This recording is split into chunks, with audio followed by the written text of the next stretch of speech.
বিসমিল্লাহির রহমানির রহিম। নাহমাদু সাল্লাল্লাহু আলা রাসূলিল কারীম, আম্মা বাদ। আসসালামু আলাইকুম রহমতুল্লাহি ওয়া বারাকাতুহু। প্রিয় দেশ বিদেশের ভাই বোনেরা, যে যেখান থেকে দেখছেন, আমরা আজ এসেছি হাফিজ মাসুম আহমদ দুধরচেকি সাবেক প্রিন্সিপাল হযরত শাহজালাল 360 আউলিয়া লতিফিয়া হাফিজিয়া মাদ্রাসা 24 নং ওয়ার্ড আঞ্জুমানে তালামিদ ইসলাম, সিলেট মহানগর।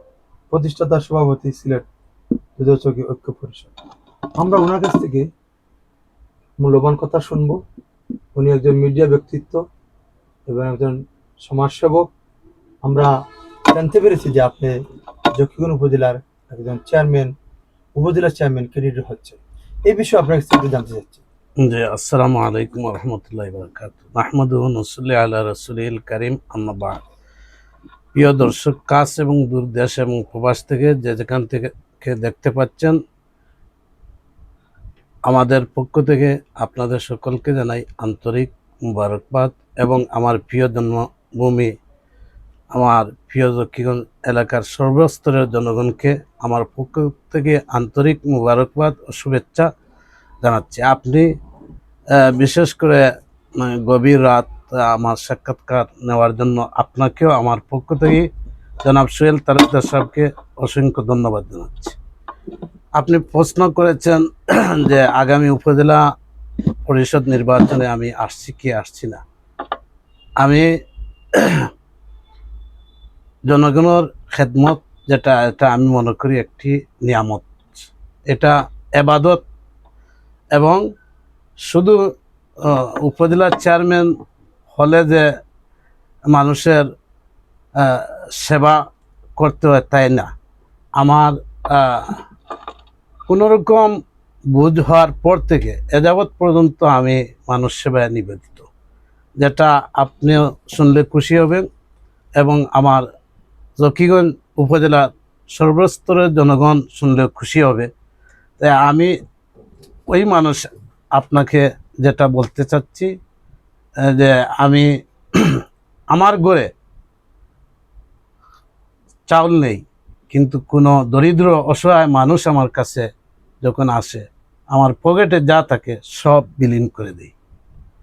নীরবে নির্জনে গভীর রাতে আমার জীবনটাই মানুষের সেবায় এবং মানুষের কল্যাণময় কাজে আমি বের করেছি। যে আচ্ছা, আপনি যদি উপজেলার চেয়ারম্যানের প্রার্থী হয়েছেন, আপনি একটি অরাজনৈতিক সংগঠনে আছেন, আঞ্জুমানে আল ইসলাম তালামিদ ইসলাম। আপনাকে জকিগঞ্জের মানুষের জন্য আপনি কি করবেন, যদি এই বার্তাটা আমাদেরকে দেন। আপনি প্রশ্ন করেছেন যে আমার সংগঠন, অবশ্যই আমি সংগঠন যেটা করি বাংলাদেশ আঞ্জুমানে আল ইসলাম। আমি আল ইসলার সিলেট মহানগরীর 24 নং ওয়ার্ড আঞ্জুমানে আল ইসলাম সাধারণ সম্পাদকের দায়িত্ব অদ্যাবধি পর্যন্ত আদায় করে যাচ্ছি। এবং সেই সংগঠনের যে আদর্শ আমি লালন করি এবং আমার পীর মুর্শিদ শামসুল উলামা আল্লামা ফুলতুলি সাহেব কিবলা রহমতুল্লাহ আলাইহির যে দেখানো পথ, সেই পথ আঁকড়ে ধরে আমার জীবন চলা। আমি আশাবাদী, আমি নির্বাচন পর্যন্ত যদি আমি নির্বাচনের প্রস্তুতি নেই, আমি আশা করি আমার জকিগঞ্জ উপজেলার বাংলাদেশ আঞ্জুমানে আল ইসলাম এবং বাংলাদেশ আঞ্জুমানে তালামিজে ইসলামিয়া সকল কর্মী ভাইরা আমাকে সমর্থন দিবে, এটা আমার ব্যক্তি মতামত জানাচ্ছি। এবং আমার এই সংগঠনের আমার অভিভাবক আছেন বাংলাদেশ আঞ্জুমানে আল ইসলাম কেন্দ্রীয় মোহতরম সভাপতি, বিশিষ্ট ইসলামী চিন্তাবিদ এবং আন্তর্জাতিক খ্যাতিসম্পন্ন সাবেক সংসদ সদস্য আল্লামা হুসামউদ্দিন চৌধুরী ফুলতলি। উনি যদি মনে করেন আমি এই উপজেলা নির্বাচন করার উপযোগী, আর ওনার দোয়া এবং সমর্থন এবং আমার সংগঠনের সবার যদি সমর্থন থাকে, ইনশাল্লাহ আমি আগামী উপজেলা নির্বাচন করব। আচ্ছা, আরেকটা জিনিস আপনার কাছে আমরা জানতে চাচ্ছি, জকিগঞ্জের বড় একটি বিশাল সমস্যা আছে নদী ভাঙ্গন, যা আমাদের সীমান্ত ভেঙে চলে যাচ্ছে। এই বিষয়টি যদি আপনি একজন মানবাধিকার ব্যক্তিত্ব আপনি একজন সাংবাদিক ও গণমাধ্যমে আপনার অনেক প্রচার প্রচারণা আমরা দেখতে পাচ্ছি। যদি এই বিষয়টি আপনি যদি আমাদেরকে বলেন যে সীমান্ত ভেঙে চলে যাচ্ছে, আপনি যদি উপজেলার চেয়ারম্যান হন তখন আপনি এই বিষয়টি কি করবেন, কি যদি হনও না তারপরে আপনি এটি নিয়ে কাজ করবেন নাকি? অবশ্যই আমি যদি জনগণের রায়ে নির্বাচিত হই, অবশ্যই জকিগঞ্জের যে নদী ভাঙ্গন সেটার যতটুকু আমার জায়গা থেকে বাংলাদেশের সরকারের ঊর্ধ্বতন কর্মকর্তাগণের কাছে গিয়ে যেভাবে এই কাজ সম্পন্ন করা হয় সেই কাজটুকু আমি ইনশাল্লাহ করব। কারণ আপনি আরেকটি প্রশ্ন করেছেন, আমি যদিও নির্বাচন করি না এবং নির্বাচিত হই না, নদী ভাঙ্গনের জন্য কি করবেন আপনি? যেহেতু আপনি একজন হুম। একজন মিডিয়া ব্যক্তিত্ব এবং মানবাধিকার সাথে আপনি সংযুক্ত আছেন। অবশ্য আপনার খুব সুন্দর প্রশ্ন, আপনাকে ধন্যবাদ। আমি এর আগেও নদী ভাঙ্গনের রোধের পক্ষে অনেক বিবৃতি দিয়েছি, অনেক মিডিয়ায়ও আসছে। আমার জায়গা থেকে যতটুকু আমার ক্ষমতা ছিল সেই জায়গা থেকে আমি কাজ করেছি। আপনি জানলে আরো খুশি হবেন, যখন জকিগঞ্জ উপজেলার রাস্তা খুব বেহাল অবস্থা ছিল, তখন সর্বপ্রথম এই জকিগঞ্জ উপজেলার রাস্তা যে সিলেট শহর থেকে যে মেইন রোড গেছে সেই রোডের জন্য আমি প্রথমেই 24 ঘন্টার আলটিমেটাম দিয়েছিলাম। সেটা আমাদের লোকাল সিলেটের ডাক পত্রিকায় এই নিউজটা আছে বিদ্যমান, এবং পরবর্তীতে আমি কয়েকটি প্রোগ্রাম করেছি এই রাস্তা সংস্কার করার জন্য এবং রাস্তা দ্রুত কাজ করার জন্য।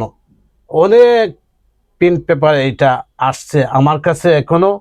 এটা আপনি যদি প্রমাণ চান আমি আপনাকে দেখাতে পারবো।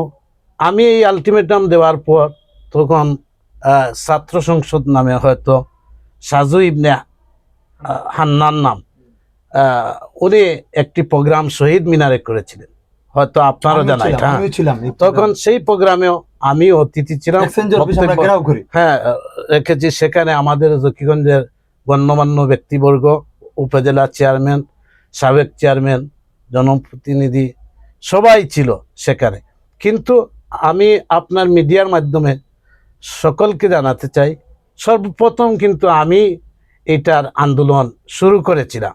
আর আমার আন্দোলনের পরে সাজু ইবনে হান্নান ভাইয়ের নেতৃত্বে বড় একটি মানে এটা আন্দোলন করা হয়েছে শহীদ মিনার। সেখান থেকে আমরা পায়ে হেঁটে আমরা এই যে তাদের অফিসের ভিতরে গেছি, আমাদের সাথে সাবেক চেয়ারম্যান জনাব ইকবাল আহমদ তাফাদার সাহেব ছিলেন, সাবেক উপজেলা চেয়ারম্যান আলহাজ সাব্বির আহমদ সাহেব ছিলেন, আরো বিভিন্ন সামাজিক অঙ্গনের আমাদের জকিগঞ্জের। আমাদের শেষ প্রশ্নটা, জকিগঞ্জবাসীর জন্য আপনার শেষ কোন চাওয়াটা? জকিগঞ্জবাসীর কাছে আমার শেষ চাওয়া হচ্ছে, আমি আমার মাতৃভূমি সকলের কাছে আমি দোয়া চাইব সর্বপ্রথম, এবং সকলের কাছে আমি যদি নির্বাচনে করি তাহলে সকলের কাছে আমি ভোট চাব।